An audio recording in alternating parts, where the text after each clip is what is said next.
जय जय श्री युगल जोड़ी सरकार की जय, श्री वृंदावन धाम की जय, यमुना मैया की जय, रजरानी की जय।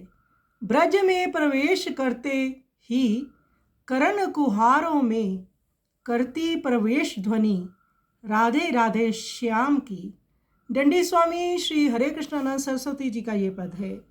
ब्रजधाम की अपार महिमा का गुणगान करते हुए डंडी स्वामी श्री हरे कृष्णानंद सरस्वती जी कहते हैं कि ब्रजधाम में प्रवेश करते ही कानों में श्री राधे श्याम की ध्वनि सुनाई देती है। जैसे जैसे पग पवित्र धाम में आगे बढ़ते जाते हैं, वैसे ही ग्राम ग्राम की सरस ब्रज भाषा सुनाई पड़ती है।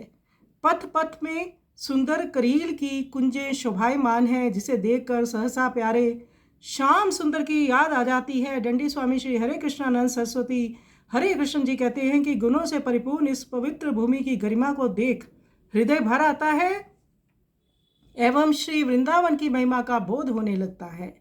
तो आज भी भगवान युगल सरकार के चरण चिन्ह ब्रजधाम में विराजते हैं। उनकी स्मृतियाँ वहाँ पर निरंतर रहती हैं, क्योंकि निरंतर लीला परायण रहते हैं वृंदावन ब्रजधाम में।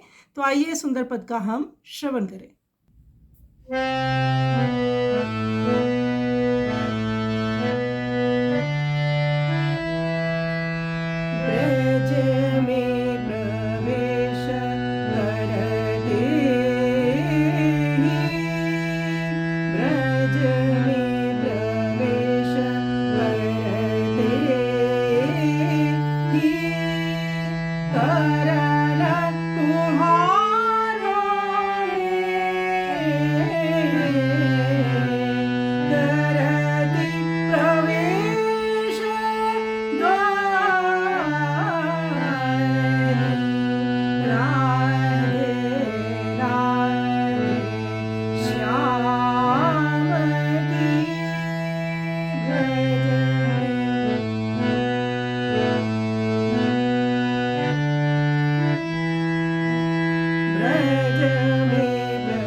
Hey